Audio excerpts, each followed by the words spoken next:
सवसाहूणं मङ्गलं भगवान् वीरो मङ्गलं गौतमो गणी मङ्गलं कुन्ददाद्यो जैनधर्मोऽस्तु मङ्गलम् सर्वमङ्गलमाङ्गल्यं सर्वकल्याणकारकं प्रधानं सर्वधर्माणां जैनं जयतु शासनं जैनं जयतु शासनं जैनं जयतु शासनं। मंगलमय मंगलकरण वीतराग विज्ञान नमो ताहि आते भय अरिहंतादि महा करि मंगल करि हो महा ग्रंथ करण एकार याते मिले समाज सब पावे निज पद राज पावे निज पद राज। आपने आप में आपको वर लिया चेतना को स्वयं मैं प्रकट कर लिया। हे विरागी प्रभु हे महावीर जिन आपके दर चरण मैं शतत नमन आपके दर चरण मैं शतत नमन।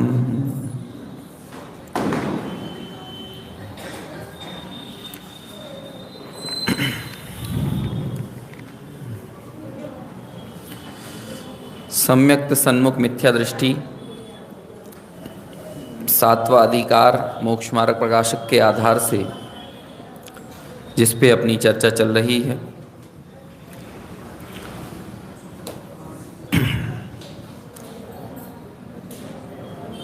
जैसा कि बताया था कि 5 लब्धि पूर्वक जो सम्यक दर्शन होता है उसकी 2 बार चर्चा टोडरमल जी साहब ने इस प्रकरण के अंतर्गत की है। एक तो सेपरेटली 5 लब्धि का प्रकरण लिखकर जो उसका थोड़ा सूक्ष्म स्वरूप है उस पर थोड़ा प्रकाश डाला, और 5 लब्धियों का जो सामान्य कथन किया जाता है उसको इस प्रकरण के शुरुआती चैप्टर्स में उस बात को यहाँ पर बताया है। कैसी व्यवस्थाएं सम्यक्त सन्मुख मिथ्या दृष्टि की होती हैं सम्यक्त होने के पूर्व। शुरुआत में पंडित जी साहब ने उन पर प्रकाश डाला, और फिर उन व्यवस्थाओं के मिल जाने के बाद जो उपदेश का लाभ उस जीव को होता है वह उपदेश किस तरह का होता है उसका थोड़ा सा टेस्ट यहाँ पर चखाया।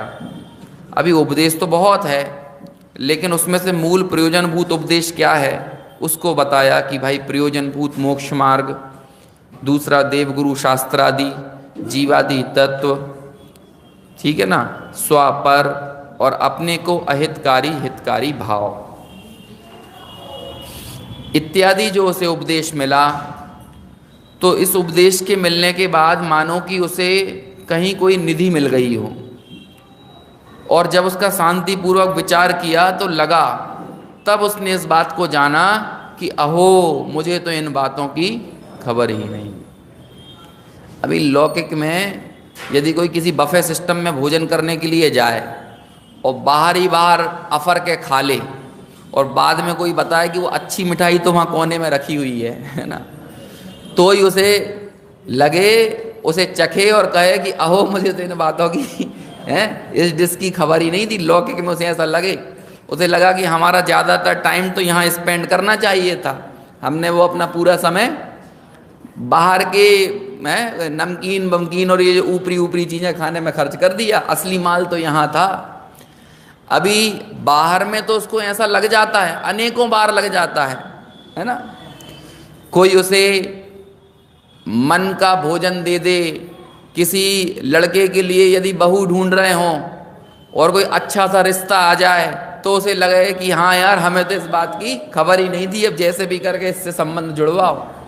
तो बाहर में तो ऐसे आनंद की कलियां उसके जब चाहे तब खिलती रहती हैं, लेकिन क्या स्वाध्याय करते हुए ये जो एक सिलेबस दिया यहाँ टोडरमल जी साहब ने, उसको पढ़कर समझकर उसका धैर्य पूर्वक विचार करके ऐसा आनंद उसे यहाँ मोक्ष मार्ग के लिए भी कभी होता है कि नहीं होता है।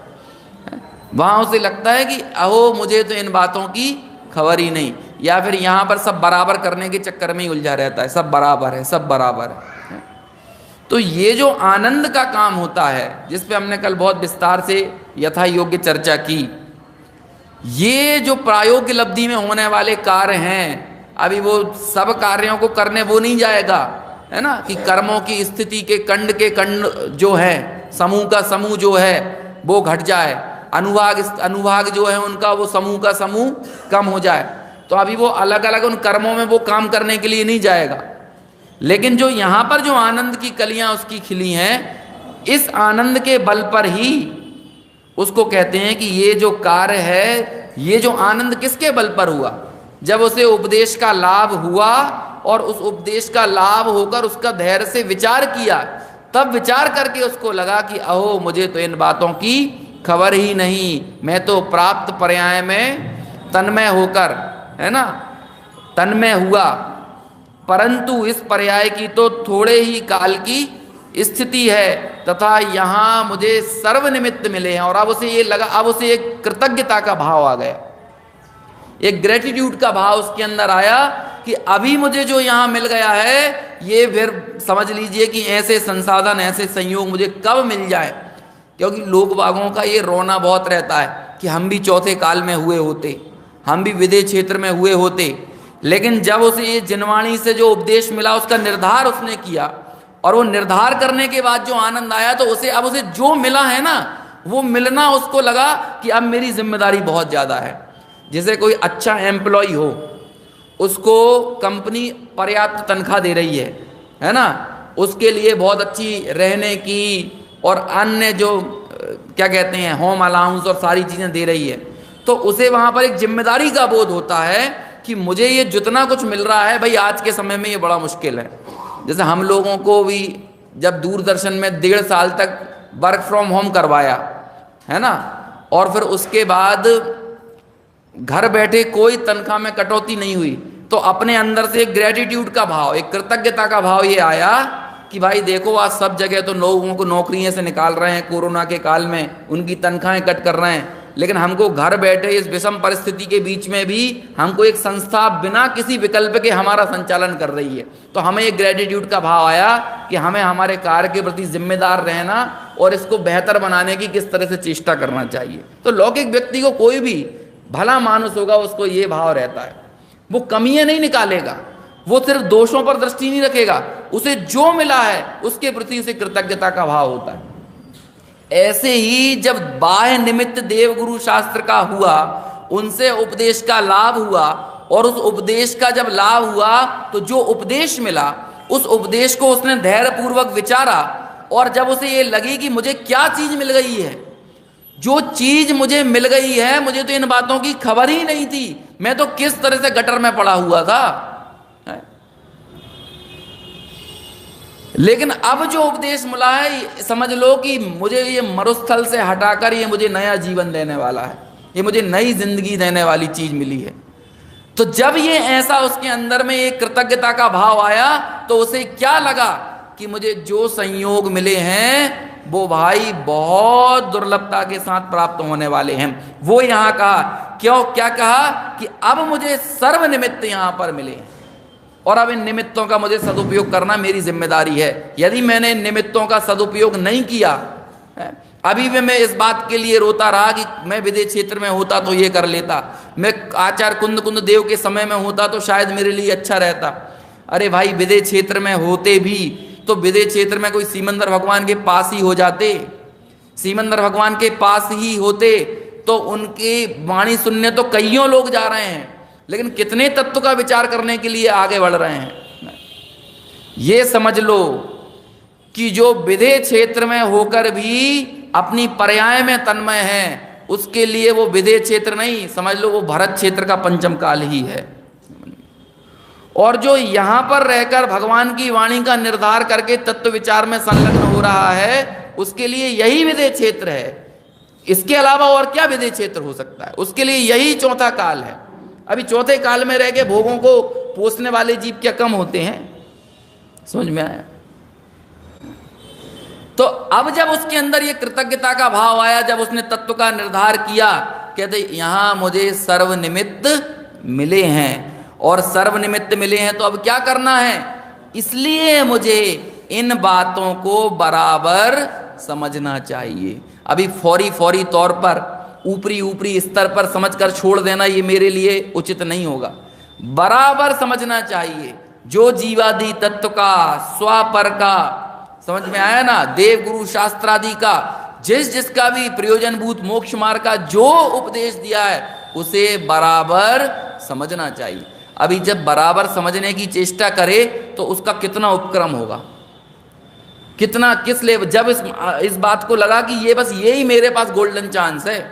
अभी क्या होता है कि पहले तो ये जो नीट का एग्जाम बच्चे देते हैं ना, इनको पहले 4 अटेम्प्ट मिलते थे नीट का एग्जाम क्लियर करने, इंजीनियर IIT वगैरह में और MBBS के कॉलेज में जो एडमिशन होता है। अभी वो उनको क्या कर दिया कि 4 साल से 3 साल करा, 3 से 2 साल किया, 2 साल से अब ऐसा कर दिया एक ही अटेम्प्ट देना है बस। अब एक ही बार में निकल गए तो निकल गए। अब वो एक अटेम्प्ट देना है, और उसके पिताजी ने बड़ी मुश्किल से जद्दोजहद करके जैसे तैसे पैसा जोड़कर उसको कोटा पढ़ने के लिए भेजा। पैसा उधार भी लिया, कोई चीज उसने गिरवी भी रखी। अब सोचो वो 6-8 महीने के लिए कोटा में जाकर जो कोचिंग करेगा वो कैसे करेगा? इसे थोड़ा निकल जाने दें, नहीं तो डिस्ट्रैक्शन होगा। 2 मिनट। हाँ,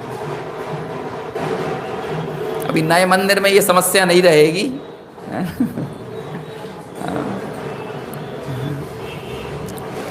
अब बताइए, वो जब वहां जाएगा तो वहां जाकर कैसे अध्ययन में तन्मय रहेगा?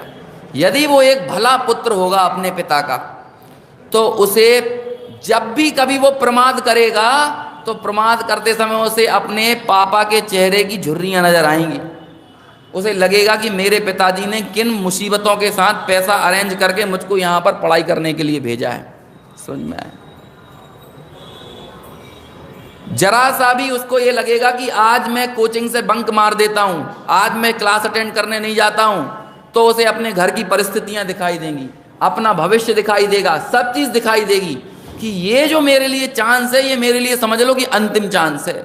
यदि यहाँ मैंने थोड़ी सी भी हल्कापन अपने कर्तव्यों के प्रति दिखाया तो फिर समझ लेना कि फिर वो जो कार्य सिद्ध करने के लिए ये सारी चीजें मिली हैं वो शायद मेरे को मिलने वाली नहीं है। लौकिक में वो उसे जो संसाधन मिले हैं उनके प्रति उसको ये लगेगा कि यहाँ मुझे सर्वनिमित्त मिले हैं, और उसके एफर्ट्स में कितनी ईमानदारी होगी। अभी उसको लगेगा कि एक क्लास में जो टीचर्स ने समझाया तो उसे समझ में नहीं आया, तो जिस विद्यार्थी को वो बात समझ में आई है उसके पास जाएगा, उससे पूछेगा, उससे समझेगा, लेकिन उसका कुल मिलाकर उद्देश्य ये है कि मुझे ये चीज बराबर समझना है। फिर वो ये नहीं सोचेगा कि चलो रोज की कक्षा तो समझ में आती है, आज नहीं आया तो क्या हुआ। नहीं, उसे लगेगा कि क्योंकि 0.1% पे ही तो खेल हो जाता है। समझ में आया? उतने में ही तो आदमी इंटर और बाहर हो जाता है, या तो उसमें अंदर हो जाएगा या बाहर हो जाएगा। उसे लगा कि कहीं यही प्रश्न मेरे लिए IIT में प्रवेश दिलाने वाला और बाहर करने वाला हुआ तो क्या करूंगा मैं? मुझे इसे भी बराबर समझना है। वो अपने निमित्तों के प्रति एक कृतज्ञता की भावना से भरा रहेगा। क्या जीवन में जो कुछ भी हमें मिला है ये देव हमें मिले हैं। अरे हम तो ये शुरुआत में लिखी ना ये सारी बातें, मोह मंद हुआ, तो मोह मंद होना ये पाप के उदय से हुआ कि पुण्य के उदय से हुआ है? तत्व विचार की शक्ति मिलना ये पुण्य के उदय से हुआ है कि पाप के उदय से हुआ है? और इतना ही नहीं, अभी वो तत्व विचार में मुझे उद्यम करना है, ऐसी रुचि भी उसके जागृत हुई है, तो ये रुचि भी पुण्य के उदय से हुई है कि पाप के उदय से हुई है? अब ये सारे के सारे समागम दोबारा मुझे कब मिल जाएंगे, कब मैं इसको हासिल कर लूंगा दोबारा? तो यहां जो भी मिला है उसे मुझे बराबर समझना चाहिए कि नहीं बराबर समझना चाहिए? इसलिए क्या लिखा कि यहां मुझे सर्व निमित्त मिले हैं, इसलिए मुझे इन बातों को बराबर समझना चाहिए। क्योंकि क्यों समझना चाहिए? क्यों समझना चाहिए? इनमें तो मुझे मेरा ही प्रयोजन भासित होता है। समझ में आए? अभी यदि हम कोई चीज बराबर नहीं समझने के लिए चेष्टा कर रहे हैं तो समझना उसमें कोई और चीज हमारे हृदय में पड़ी हुई है ना? अभी मेरा प्रयोजन क्या है, पहले तो ये भी बात समझना बहुत बड़ी जिम्मेदारी की बात है। लोगों को यही लगता है कि मेरा प्रयोजन क्या है। अभी मेरा प्रयोजन बस इतना ही है कि मैं तीव्र कसाय से मंद कसाय में आ जाऊं और बस यहीं पे मेरे लिए पूर्णता मिल गई। मेरा प्रयोजन सिर्फ इतना ही है कि मेरी गति ना बिगड़े। लोगों के सामने ये बड़ा सवाल रहता है, गति ना बिगड़े, गति ना बिगड़े। अरे भाई, मिथ्यात्व सहित जिस गति में जाओगे वो गति बिगड़ी हुई ही समझना। अभी क्या लगता है, देव गति में चले गए तो गति सुधर गई है और नरक गति में चले गए तो गति बिगड़ गई है। श्रीमद राजचंद्र जी का वचन है कि यदि वो शुद्धात्मानुभूति की कणिका यदि वो नरकादि में भी जन्म ना हो तो मुझे खुशी खुशी वो नरकादि गतियां स्वीकार हैं। वो नरकादि के दुख मेरे लिए, उन पर मेरा वजन नहीं है, लेकिन वो शुद्धात्मानुभूति की कणिका उसके ऊपर वजन है। और अभी हमारा ये लक्ष्य, यही प्रयोजन तो नहीं है कि ये सब हुआ तो इससे भाव ना बिगड़ जाए, गति ना बिगड़ जाए। अरे सम्यक्त नहीं होगा तो देर सवेर घूम फिर के वो वहीं आ जाने वाला है। इसलिए प्रथम करने योग्य काम तो क्या, वो कहते हैं सम्यक दर्शन। नहीं हो रहा है तो क्या करें? सम्यक दर्शन ही करो और क्या करें? समझ में आया? मतलब हम ये क्यों चाहते हैं कि टेम्परेरी कोई ना कोई चीज हमको पकड़ा दी जाए। भाई सम्यक दर्शन नहीं हो रहा है तब तक ये कर लो, सम्यक दर्शन नहीं हो रहा है तो ये कर लो। समझ में आया? यदि कोई दूसरी चीज भी पकड़ाई जा रही है ना तो वो भी सम्यक दर्शन के लिए पकड़ाई जा रही है। यदि कोई व्यक्ति मंदिर नहीं आता है तो उसको हम ये कहेंगे, भाई मंदिर तो आया करो, कम से कम मंदिर तो आया करो। क्यों? क्योंकि ये बाहर घूमता रहेगा तो ये सम्यक की कभी बात ही नहीं सुनेगा, समझेगा ही नहीं। ये भगवान को नहीं देखेगा तो इसके मन में क्वेश्चन मार्क ही खड़ा नहीं होगा कि वीतरागता क्या होती है, हम इनको नमस्कार क्यों कर रहे हैं। अरे उसकी भली होनहार होगी तो भगवान के सामने आकर उसके क्वेश्चन खड़ा होगा और समाधान उनको ही मिलते हैं जो अपने तहे दिल से प्रश्न खड़े करते हैं। समझ में आया? अपने को हितकारी अहितकारी भाव क्या हैं, ये यहां पे लिखा ना, तो प्रश्न उत्तर हमारे कभी खड़े हुए क्या नहीं? हमारे अपने कषाय परिणाम पर क्वेश्चन मार्क खड़ा हुआ कि नहीं? हमें हमारे राग पर कभी प्रश्न खड़ा हुआ कि नहीं कि मैं ये इतने राग में उलझा हुआ हूं, मैंने कभी क्वेश्चन खड़ा किया उस पर? इससे मेरा भला होता है कि बुरा होता है, इससे मैं सुखी होता हूं कि दुखी होता हूं। अभी दुनिया में आप जाओगे तो प्रेम के गीत गाने वाले बहुत चीजें मिलेंगी, राग को महिमा मंडित करने वाली चीजें ही मिलेंगी।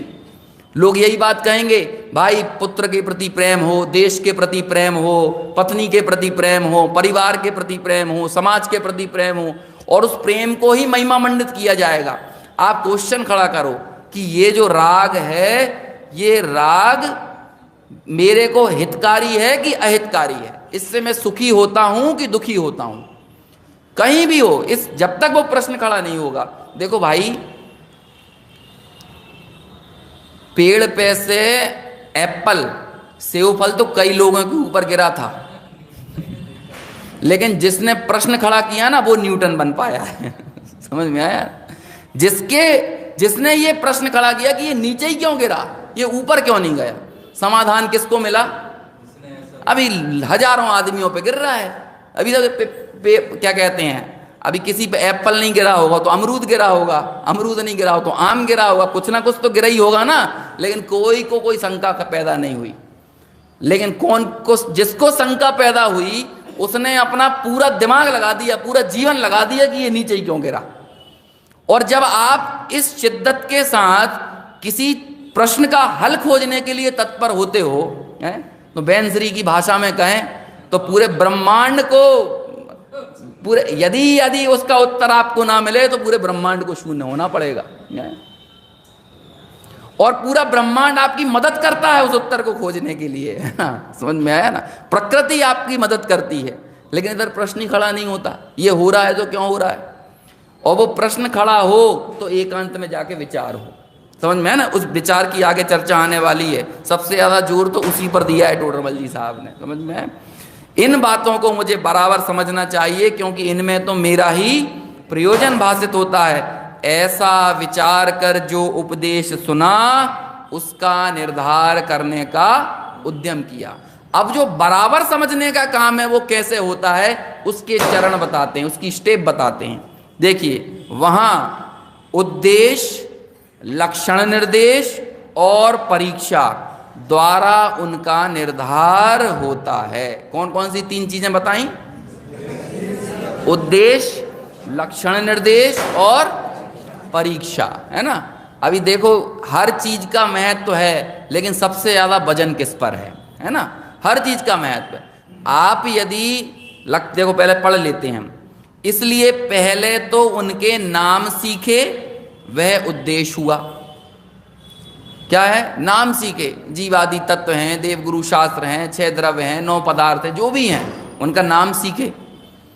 फिर उनके लक्षण जाने, जीव का क्या स्वरूप है, जीव का क्या लक्षण है, अजीव का, आश्रव का, बंध का, संबंध निजरा, मोक्ष का, पुद्गल का, धर्म का, अधर्म का, आकाश काल का, पुण्य का, पाप का, इन सब के लक्षण को जाने, कर्मादि को जाने, जो जो भी उसके लिए प्रयोजनभूत है, मोक्ष मार्ग को जाने, है ना। फिर क्या करे? फिर ऐसा संभावित है कि नहीं, ऐसे विचार सहित परीक्षा करने लगे। जाने, वो जाना उसने जीवादि क्या है, वर्णादि क्या है, रागादि क्या है। अब वर्णादि का क्या लक्षण है, रागादि का क्या लक्षण है, और जीव का क्या लक्षण है ना। इसी चीज को देखो, आचार्य कुंद देव ने कहां से लिया कि विशेषांतर, है ना। आश्रम से निवृत्ति करने के लिए क्या करना पड़ेगा? इनके विशेष अंतर को जाने, है ना। क्या कर्ता कर्म अधिकार की 69-70वीं गाथा है ना, विशेष अंतर को जानना। तो विशेष अंतर जानना मतलब क्या है?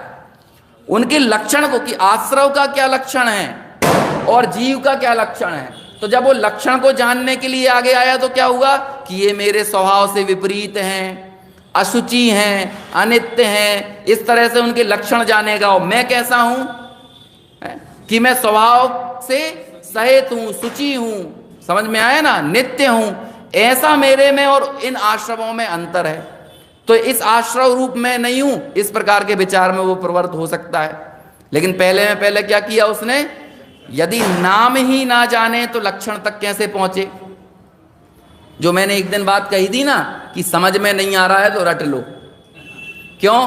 क्योंकि आप अभी रट लोगे तो आपके दिमाग में विषय तो क्लियर हो गया रटने के स्तर पर। अभी समझने के लिए वो रटा हुआ ज्ञान कब काम आएगा? कि मान के चलो आपकी प्रज्ञा किसी समय किसी परिस्थिति बस ऐसी प्रबल हो गई, और उस समय वो, यदि आपने वो सीखा ही नहीं होगा, यदि सुना ही ना होगा, पढ़ा ही ना होगा, तो आप बताओ। देखो, हमारी बुद्धि भी, हमारी ये सब हमारे लिए क्यों होता है, हमारे लिए स्वाध्याय क्यों जरूरी है? इससे कोई समझ आए ऐसी बात नहीं है, लेकिन ये हमारी सोच का डायरेक्शन तय करती है। जो लोग तत्व ज्ञान से निरंतर भीगे हुए रहते हैं, सुनते हैं, पढ़ते हैं, उनके जीवन में कभी विपत्तियां आ जाएं, और जो इसको सुनते पढ़ते नहीं है उनके जीवन में विपत्तियां आ जाएं, तो उन दोनों की सोच का डायरेक्शन इस हिसाब से तय होगा कि उन्होंने क्या सुना और क्या पढ़ा है। आपको व्यवसाय में घाटा हो जाए, और किसी ऐसे व्यक्ति को जिसने कोई ऐसा लाभ ना लिया हो, उसको व्यवसाय में घाटा हो जाए। अब जिसने जो सुना पढ़ा होगा ना, उसकी सोच का डायरेक्शन वैसे काम करेगा। उसने सुना होगा भाई विपत्ति, व्यवसाय में घाटा भगवान की कृपा से हुआ है, तो उसकी पूरी सोच का पूरा आधारभूत विचार क्या है? हमारा आधारभूत विचार जो होता है, ऊपर के विचार उसी डायरेक्शन के होते हैं। ये ठीक वैसा ही है कि जैसे पहला घड़ा आप आधारभूत घड़ा उल्टा रखोगे तो ऊपर के घड़े भी आपको कैसे जमाना पड़ेगा, ऐसे ही आपका आधारभूत विचार जिस दिशा में होगा ना, आगे के विचार भी उसी विचार को फॉलो करते हुए आगे बढ़ेंगे। अभी आपने ये सोच लिया कि मुझे ये व्यवसाय में घाटा भगवान की कृपा से लगा है, तो अब आगे के विचार सब कैसे आएंगे? भगवान को मनाने जाना पड़ेगा, उनको चढ़ावा देना पड़ेगा, उनको ऐसा करना पड़ेगा, उनको वैसा करना पड़ेगा। सारे आपको लोग भी वही दिखाई देंगे कि उनने भगवान को जब ऐसा माना, उनने इतना चढ़ावा चढ़ाया तो उनको ये मिल गया। समझ में आया ना? आधारभूत विचार, और आधारभूत विचार किससे तय होगा? हमारे जीवन का जो अभ्यास रहा है, हमारे जीवन का जो अर्जित रहा है, जो सुना है, जो पढ़ा है। अभी आपने ये देख लिया कि भाई ये सब कर्मोदय की व्यवस्था है और सब स्वाधीन है, इसमें मेरा कुछ करना धरना नहीं है, मुझे तो हर परिस्थिति में अपनी समता को ही पुष्ट करना है। आप इस आधारभूत विचार के साथ चलोगे तो आगे जाके यही विचार आपका पुष्पित पल्लवित होगा और इस संबंधी ही विचारों को वो आमंत्रण देगा।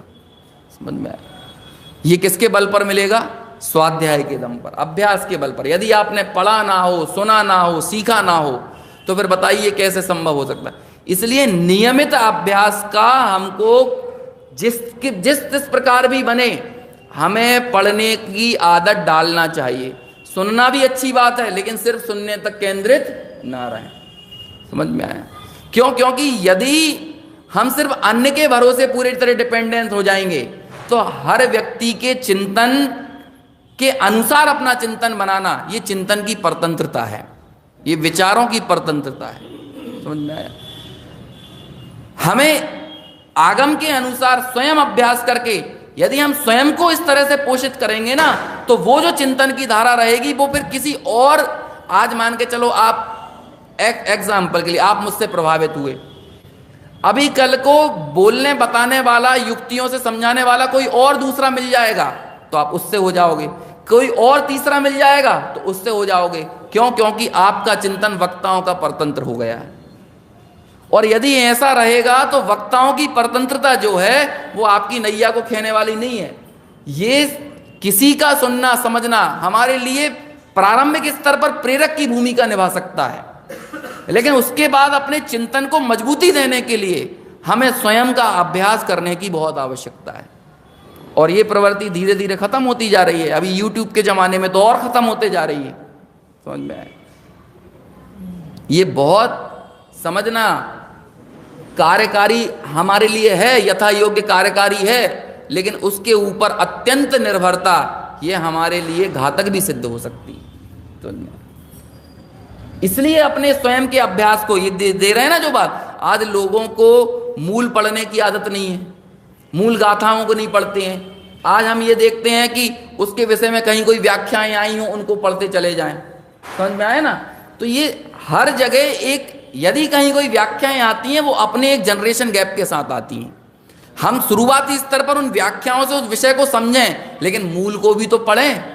व्याख्याओं का, टीकाओं का या और उनकी चर्चाओं के पढ़ने का निषेध नहीं है, प्रवचनों को सुनने का निषेध नहीं है, लेकिन हम मूल को मूल के भाव से भी समझने की तो कोशिश करें। आज हमें ये लगता है कि हमने ये कर लिया, इतना काम हो गया, इतना पर्याप्त है, तो ऐसा नहीं चलेगा। याद करने की प्रवृत्ति चली गई है। आज लोग, पहले के समय में माताएं अनपढ़ रहती थी बिल्कुल, कभी एक भी दिन स्कूल नहीं गई, लेकिन उनको पूरा तत्वार्थ सूत्र याद है, भक्ताम्बर याद है ना, कितनी स्तुतियां, कितने प्रतिक्रमण पाठ और ना जाने क्या क्या सब याद रहता था। गाथाएं संस्कृत की, प्राकृत की ये याद रहती थी, श्लोक याद रहते थे। लेकिन आज सोचिए कि आज क्या किसको याद रहता है? पहले ही आदमी ये मान के बैठता है, अब वो भाषा समझ में नहीं आती, बहुत कठिन है। अब आपने यही मानकर बैठ गए हो और आपने उसको पढ़ने की कोई चेष्टा ही नहीं कर रहे हो, तो ये तो ठीक वही बात हो गई कि लोग कहने लगे कि पहले मैं तैरना सीखूंगा फिर पानी में उतरूंगा। अब आप पढ़ ही नहीं रहे हो तो आपकी सीखने की संभावना ये भी खत्म हो गई।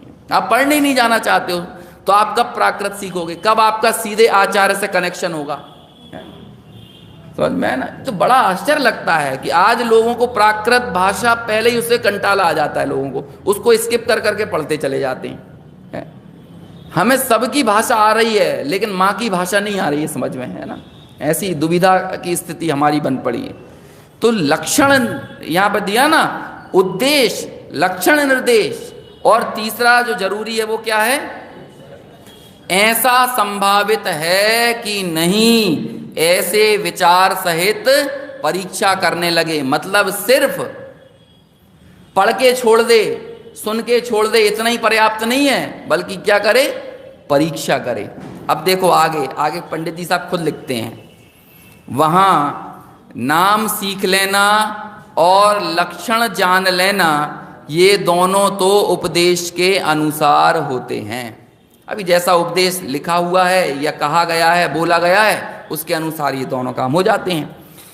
जैसे उपदेश दिया हो वैसे याद कर लेना, परंतु परीक्षा में अपना विवेक चाहिए। परीक्षा कब होगी? ये विवेक शब्द जो है ना, ये बहुत महत्वपूर्ण है। और आगम में यदि आप अपना विवेक का प्रयोग नहीं करोगे तो आप कभी सही ठिकाने पर नहीं पहुंच पाओगे। कई जगह तो यही लिख दिया जाता है, स्वविवेकानुसार प्रवर्तना, है ना। अभी जैसे कई देखे कि ये बताओ मोबाइल छोड़ना किस आगम में लिखा हुआ है।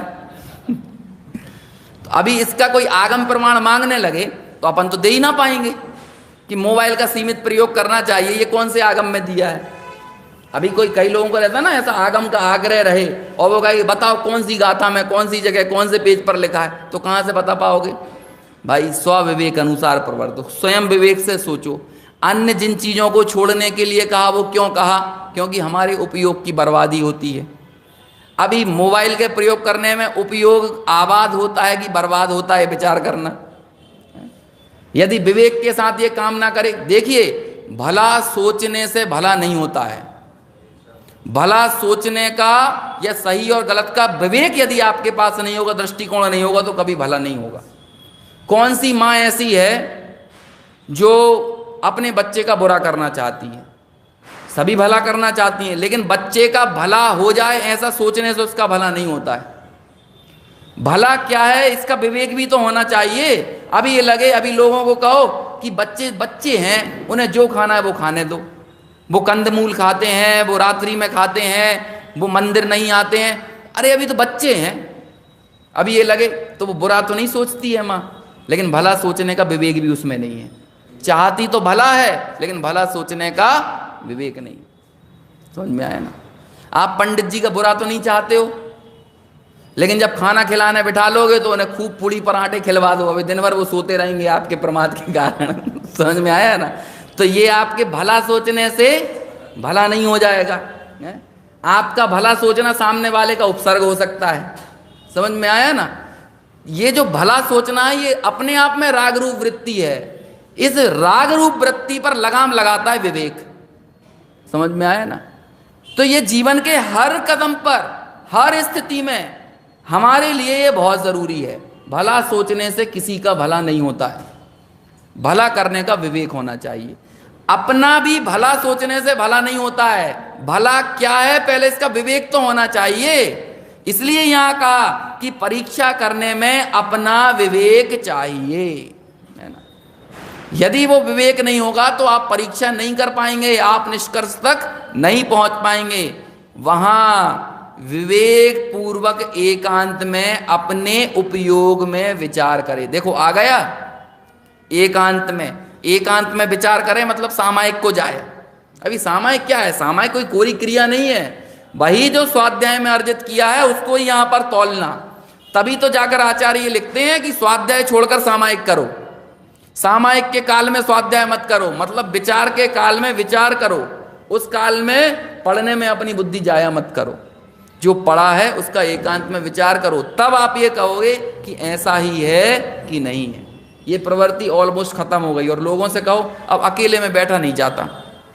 लोग कहते हैं लोगों को मौत से भी ज्यादा मुश्किल एकांत लगता है। समझ में आया।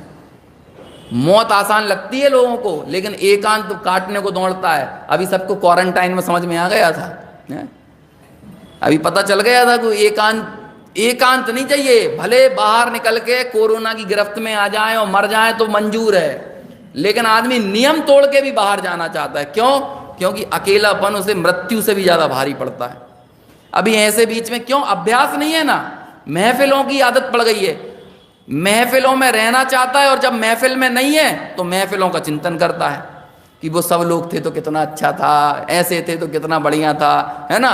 व्यक्तियों को मैं देखता हूं, अपना कॉलेज छोड़े उनको बरसों बीत जाते हैं, लेकिन अपने कॉलेज की यादों में खोए रहते हैं।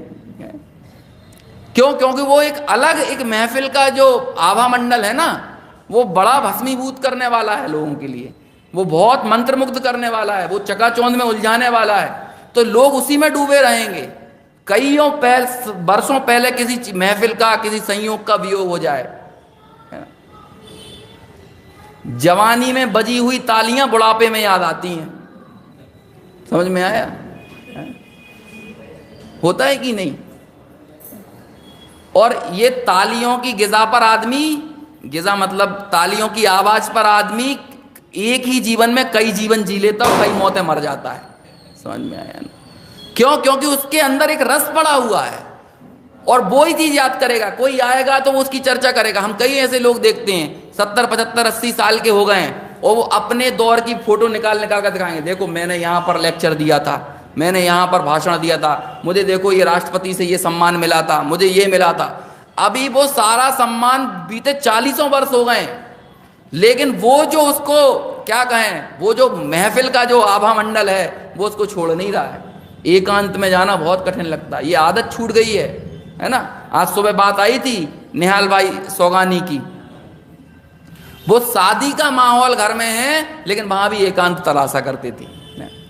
अपने वो अटल विश्व मर्यादा के लेखक सेठिया जी, दीपचंद जी सेठिया जी, कितने 6 महीने तक है अपने घर के ऊपर एक छोटा सा वो बनाया, वो ऐसा था कि आदमी पूरा खड़ा भी ना हो पाए उसमें, है ना। अभी खड़ा भी हो तो ऐसा उसका मुंडी टकरा जाए उसकी, मतलब उसमें बैठ पाओ, लेट पाओ, और बस भाई उनका भोजन आदि, भोजन पानी आदि जो भी था, वो जरूरत की चीजें दिन में 1 बार 2 बार लेना वो ले लेते थे। लेकिन सोचो एकांत का कितना महत्व था। मतलब मुनिराज भी जब अन्न ग्रहण करने के लिए निकलते हैं तो मौन ले लेते हैं। क्यों? क्योंकि उसे वो मजबूरी समझते हैं, और उसके लिए मालूम क्या कहा, भगवती आराधना में एक कवच अधिकार है, कवच, है ना। तो मतलब वो लोगों के बीच में जा रहे हैं तो वो कवच धारण कर लेते हैं, वो मौन उनका क्या बन जाता है, वो उनका कवच बन जाता है। क्यों? क्योंकि इस महफिल में घुलने मिलने जैसा कुछ भी नहीं है, और घुलने मिलने का जो व्यवहार है प्रथम दृष्टया वो काय से होता है, वो वाणी से होता है, वचनों से होता है। तो अब गए भी हैं तो एकांत जैसे गए थे और एकांत जैसे ही लौट के आ जाना है। जब हम ही नहीं बोलेंगे तो दूसरा कितना बोलेगा। और वो कवच है, वो मुनिराज का सुरक्षा कवच है। यदि बोल दें तो अकेले उन पे ही आफत ना आए, कईयों पे आफत आ सकती है। श्रुत सागर जी ने तो बोल दिया था ना तो सोचो कितने कितने मुनियों के ऊपर उपसर्ग आ गया था। क्यों? क्योंकि उन्होंने नियम तोड़ा। आपको मौन जाना था, मौन आना था, लेकिन आपने क्या कर दिया बीच में, चाहे जिसके साथ चर्चा करके आपने इतना बड़ा संकट ला दिया ना, तो कवच होता है। ये सारे एकांत के अभ्यास होते हैं। या टोडरमल जी साहब जब ये कह रहे हैं ना, अभी मैं शायद उसे अपने शब्दों में उतना बता नहीं पा रहा हूं, लेकिन आप टोडरमल जी के, क्योंकि इस एकांत की बात एक बार नहीं लिखी है उन्होंने, एकांत में विचार करता है। समझ में है ना? अभी आगे और आएगी, मैं पढ़ता हूं। अभी क्या है कि अपने पास सिर्फ कल का टाइम और रह गया है ना। मैं तो चाह रहा था कि पंडित जी साहब आगे थोड़ा सा बोलते तो हमें लाभ मिलता।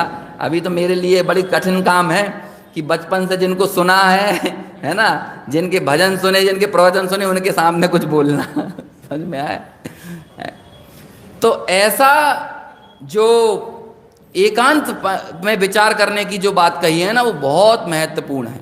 देखो आगे क्या कहते हैं, अपने उपयोग में विचार करे, जैसा उपदेश दिया वैसे ही हैं या अन्यथा हैं, वहां अनुमान आदि प्रमाण से यथार्थ निर्णय करे।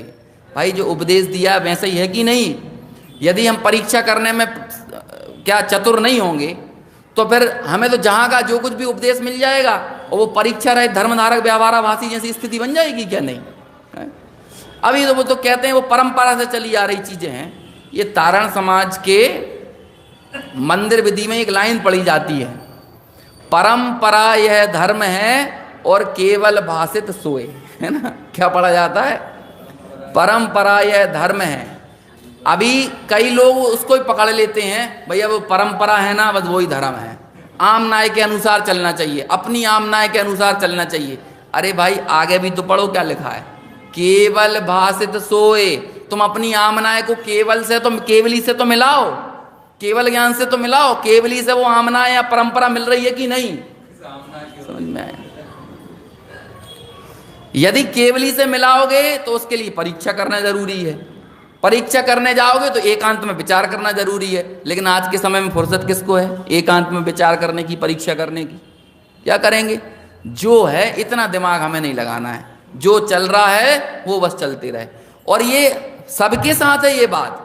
अभी गुरुदेव श्री ने भी यदि मान के चलो कोई बात कही है और आप सिर्फ इसलिए मान लो कि गुरुदेव ने कही है, देखिए भाई एक बात बहुत अच्छे से समझ लो, बीतरागी भगवंतों के मार्ग में गुरुदेव को आप उस प्रवाह का पड़ाव मानना, गुरुदेव को उस प्रवाह का पहला हिस्सा मत समझ लेना। समझ में आया? ऐसे अनंत ज्ञानी हुए जो सब उस प्रवाह के पड़ाव हैं, और उनके कथन से वस्तु तय नहीं होती है, वस्तु ऐसी है इसलिए उनके कथनों की कीमत होती है। समझ में आया? हमारे यहाँ व्यक्ति निष्ठ नहीं है धर्म, हमारे धर्म में व्यक्ति की निष्ठा नहीं है, वस्तु की निष्ठा है। केवली भी इसलिए पूज्य हैं क्योंकि वो व्यक्तिनिष्ठ नहीं है बल्कि वस्तुनिष्ठ है ना। पूरा जिनागम वस्तु की निष्ठा पर टिका हुआ, इसलिए वस्तुनिष्ठ है, व्यक्ति की निष्ठा पर नहीं टिका हुआ। व्यक्ति वस्तु से बड़ा नहीं है, कुल मिलाकर ये कहना है। और अन्य धर्मों में जहां कहीं भी आप जाएंगे वहां व्यक्ति वस्तु से बहुत बड़ा है, क्योंकि वो व्यक्ति का संचालक है, वो वस्तु का संचालक है, वस्तु का हेर फेर बदलने वाला है। लेकिन जिनागम में ऐसी बात ही नहीं है, वो संचालक ही नहीं है। ये आप बिना परीक्षा किए, बिना विवेक पूर्वक एकांत में विचार किए बगैर इसका निर्धारण नहीं कर सकते। समझ में आया? आगे देखिए क्या कहते हैं, अथवा उपदेश तो ऐसा है और ऐसा ना माने तो ऐसा होता है। इनमें प्रबल युक्ति कौन है और निर्बल युक्ति कौन है? देखो युक्ति का अवलंबन आ गया समझ में। निज वैभव, जो आचार्य देव का निज वैभव आया, पहले में पहले क्या हुआ? आगम का अभ्यास। तो ये आपने आगम का अभ्यास किया, लक्षण जाने, उद्देश्य है ना, उद्देश्य जाने, फिर लक्षण निर्देश जाने, तो ये क्या हो गया? आगम का अभ्यास। अभी जो परीक्षा कर रहे हो इसमें किसका अवलंबन लिया आपने? युक्ति का अवलंबन, ठीक है ना। अभी तीसरे नंबर पर जो बात आपको समझ में आई पढ़ने में तो वो तो ठीक है, और ना समझ में आई तो आपने किसको पूछा? जो ज्ञानी है उनसे फिर उस विषय में पूछा। ये क्या हुआ? परापर गुरुओं का, है ना, परापर गुरुओं का उपदेश, मतलब परापर गुरुओं ने उसको और क्लियरिफाई किया और उसको स्पष्ट किया। अभी अनुभव तक पहुंचने की जो पूरी प्रक्रिया है वो प्रक्रिया इस तरह से जाती है। अभी कोई आदमी सोचे कि सीधे अनुभव मिल जाए, तो अनुभव इतना आसान नहीं है। यदि इतना ही आसान होता तो फिर सबको हो गया होता।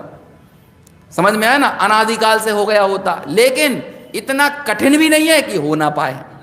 समझ में आया ना? क्योंकि हुआ है। समझ में आया ना? हमसे भी विपरीत परिस्थितियों वालों को हुआ है, हमसे भी कम संसाधन वालों को हुआ है, हमसे भी कम संयोग जिनको मिले उनको हुआ है। जब उनको हुआ है तो हमको क्यों नहीं होगा? लेकिन इतना भी आसान भी मत मान के रखें। यहाँ भी अनेकांत आ गया ना, है? इतना आसान भी नहीं और इतना कठिन भी नहीं। समझ में आया? तो ऐसे युक्ति जाने, इनमें प्रबल युक्ति कौन है और निर्बल युक्ति कौन है। जो प्रबल भाषित हो उसे सत्य जाने, और यदि उपदेश में अन्यथा सत्य भाषित हो कि हमें तो ये लगा, हमें जब विचार कर रहे हैं तो हमें तो इस बात में वजन लगता है? हमें तो ये बात समझ में आती है कि भाई धर्म तो व्यवहार में ही है, यदि ये क्रियाओं को ना करेंगे तो धर्म का संचालन कैसे होगा? तो फिर एक काम करो, एकांत में विचार करके सोचो, समझो, निर्धार करो, उस बात को निर्धार करने के लिए आगे बढ़ो कि इसमें प्रबल युक्ति कौन सी है। कि व्यवहार को अभूतार्थ कहा, निश्चय को भूतार्थ कहा, ऐसा उपदेश है, तो इस उपदेश में प्रबल युक्ति कौन सी है? अभी ये व्यवहार क्रियाएं चली जाएंगी तो सारे के सारे समझ लीजिए कि पूरे तिरने के मार्ग का ही लोप हो जाएगा, है ना। धर्म का लोप हो जाएगा, सब कुछ का तो लोप हो जाएगा। तो फिर इतना ज्यादा निश्चय पर वजन क्यों दिया गया है? तो विचार करो। सिर्फ ऐसे ही मत बोलो कि उन्होंने बोल दिया, मेरी आस्था उनके प्रति है इसलिए मुझे इनको मानना है। समझ, ऐसे ही निश्चय में है कि निश्चय को भूतार्थ कहा और भूतत्थेणा विगदा, है ना। जीवा जीवा या पुण्य पावम चा आसव संवर निज्जर मोक्षो बंधो मोक्षो या सम्मतम, कि भूतार्थ से जाने हुए जीवाजीव इन तत्वों को सम्यक दर्शन कहा है। तो भूतार्थ से जानना और अभूतार्थ से जानना क्या होता है, इसको एकांत में जाके विचार करो। अभी सिर्फ पढ़ के छोड़ देना। हमारी जो गाड़ी है वो उद्देश्य और लक्षण निर्देश से आगे नहीं बढ़ती, समझ में आया ना। और परीक्षा तक पहुंच रहे हैं कि नहीं पहुंच रहे हैं। देखिए फिर आगे क्या कहा, जो प्रबल भाषित हो उसे सत्य जाने, तथा यदि उपदेश में अन्यथा सत्य भाषित हो अथवा उसमें संदेह रहे, निर्धार ना हो, तो जो विशेषज्ञ हों उनसे पूछे और वे उत्तर दें, फिर क्या करे, फिर विचार करें। देखो विचार को हर जगह खड़ा किया है और वो विचार चला गया है, वही विचार हमारे जीवन से चला गया है। अभी प्रवचन खत्म हुआ और हमारे तुरंत विचार क्या शुरू हो जाते हैं, 24 घंटे क्या विचार चलते हैं, क्या विचार चलते हैं, हमारे विचार क्या चल रहे हैं। जैसा हमें हमारे घर में आज सुबह क्या बनना है, शाम को क्या बनना है, ये विचार चलता है। मुझे अपने व्यवसाय को इतना बढ़ाना है, इसका इतना एक्सपांड करना है, मुझे इतना प्रॉफिट कमाना है, ये विचार चलता है। क्या ऐसा विचार हमारा तत्व के संबंध में चलता है? मतलब मुझे तो कई बार आश्चर्य लगता है कि ये इतना बड़ा मुद्दा होता है ये कि आज शाम को क्या बनना चाहिए इतना बड़ा मुद्दा होता है, हद आती है। मैं कहता हूं अभी सुबह प्रतिक्रमण की बात चल रही है ना, अरे इतना मत फैलाओ कि उसका प्रतिक्रमण मुश्किल हो जाए, मतलब उसको समेटना मुश्किल हो जाए। अभी आप जितना ज्यादा आइटम बनाओगे आपको किचन समेटने में उतना एक्स्ट्रा टाइम लगेगा। वहां लोग कहते हैं हमें प्रवचन सुनने का टाइम नहीं मिलता है, हमें स्वाध्याय करने का टाइम नहीं मिलता है। हम इन छोटे छोटे जो हमारी फैलान है ना उसको हम छोटा करेंगे तो हमें समेटने में जो कम समय लगेगा ना, उस समय में हमारे लिए बहुत पर्याप्त समय स्वाध्याय आदि के लिए मिल जाएगा भाई साहब। अभी रात को लोग घंटों टीवी देखते रहें, घंटों मोबाइल चलाते रहें, तो अभी क्या होगा, सुबह आप ऑटोमेटिकली लेट उठोगे, नींदे से उठोगे, थकान आपके जीवन में रहेगी। और जब थकान और नींदे से रहोगे तो आप कटौती किस में करोगे, आप प्रक्षाल नहीं करोगे या पूजा नहीं करोगे या स्वाध्याय नहीं करोगे, आप वहां कटौती करोगे। तो क्यों फैला रहे हो इतना? इसलिए सीमाएं होना जरूरी है, इसलिए मर्यादाएं नियम होना ये जरूरी है। समझ में आ रहा ना। हमें हमारी परिस्थिति के अनुकूल जो हमें उचित लगता हो हमें उतना वहां नियम लेना चाहिए। आप क्यों आउटिंग पे जाते हो, लोग बाग जाएंगे रात को 10 बजे से 1 बजे तक पिक्चर देखने चले गए, लॉन्ग ड्राइव पर चले गए। एक बात समझ लो भाई साहब, दुनिया के लिए टाइम पास करना बहुत बड़ी चुनौती की बात है, उनके लिए बहुत बड़ा मुद्दा है। और ये जितना जंजाल फैल रहा है ये लोगों का टाइम पास करने के लिए है, लेकिन एक सच्चा आत्मार्थी टाइम पास करने के लिए पैदा नहीं हुआ है। समझ में आया? ये दिन ब दिन देखो कितनी सारी चीजें आती जा रही हैं। पहले एक चैनल हुआ करता था, हजारों चैनल हैं। आज मोबाइल फोन पर आप जाओगे तो वो कितने OTT प्लेटफॉर्म हैं, कितने सारी वेब सीरीज आ रही हैं, बनी जा रही हैं। और मुझे तो कई बार ऐसा लगता है दुनिया में तरक्की ही इसका नाम है कि लोगों के टाइम पास करने के साधन कैसे विकसित किए जाएं। समझ में? इसका ही नाम तरक्की है। जो अभी जो इंजीनियर बनेगा वो क्या करेगा, लोगों के टाइम पास करने के साधन विकसित करेगा। वैज्ञानिक बनेगा वो क्या करेगा, टाइम पास करने के साधन विकसित। ये जितनी मैं इंजीनियरिंग की ब्रांच देखता हूँ ना, मैकेनिकल साइंस, मैं जब भी ये डेवलपमेंट देखता हूँ ना तो मुझे तो अंदर से बड़ा दुख सा होता है। अभी लोग खुश होते हैं भोपाल में मेट्रो ट्रेन आने वाली है, मैं सोचता हूँ यार जरूरत क्या है। अभी आप एक अच्छे भले शहर को आप कबाड़ा करने के लिए तैयार हो गए हो, उस मेट्रो को लाने के लिए लाखों करोड़ों पेड़ काटोगे, है ना। अरे आप इतना फैलाना क्यों कर रहे हो? पार्किंग की जगह नहीं है तो 20 मंजिला पार्किंग बन गई। आदमी को इतनी गाड़ियां खरीदने की जरूरत क्या है? एक आदमी के बाद 10-10, 15-15 कार हो गई हैं, तो अभी खड़ी करने के लिए परेशानी होगी। नजदीक में जाने के लिए भी आदमी के लिए इतनी गाड़ी और वाहनों की जरूरत है। जितना जितना हम एक्सपांड कर रहे हैं, ये सारी चीजें किस लिए जा रही हैं? ये सारी चीजें हमारे टाइम को वेस्ट कर रही हैं, जिसे लोग टाइम पास करना समझते हैं इतना। और ये खालीपन क्यों है? टाइम पास करने की जरूरत किसको लगती है? जो अंदर से खाली होता है। ये समय का सिद्धांत है। समय, जैसे कि आपको किसी का इंतजार करना हो तो आपको क्या लगता है? वो टाइम लंबा हो जाता है। क्यों? क्योंकि आपको खालीपन है। जीवन में जहां खालीपन होता है वहां पर टाइम लंबा हो जाता है। तो ये अंदर में इतना खालीपन है कि हमारे लिए वो टाइम लंबा लगा नजर आता है। लेकिन जिंदगी में यदि भरा हुआपन है, यदि अंदर में परिपूर्णता है, तो हमें समय कम लगने लगता है। फिर लगता है इस पर्याय की स्थिति तो थोड़े काल की है। आप इस चीज को समझें कि जो टोडरमल जी ने जब ये पंक्ति लिखी होगी तो कहाँ बैठकर, किस भावभूमि में बैठकर लिखी होगी कि इस पर्याय की स्थिति थोड़े काल की। हम में से कितनों को लगता है ये? लोग 75 साल की माता जी को मोबाइल पकड़ा रहे हैं। वो तो आश्चर्य होता है कि पूरा जीवन उन्होंने बहुत अच्छे से गुजार लिया और अब उनको टाइम पास करने का साधन दे रहे हैं। उन्हें क्या जरूरत है भाई? उनको जो चीज करने योग्य वो चीज दो। मुनि महाराज को जा रहे हैं तो उनको मोबाइल पकड़ा दे रहे हैं, तो अब वो करेंगे ये, जो जिसके पास होता है वो ही देगा ना उसे। और क्या दे सकता है?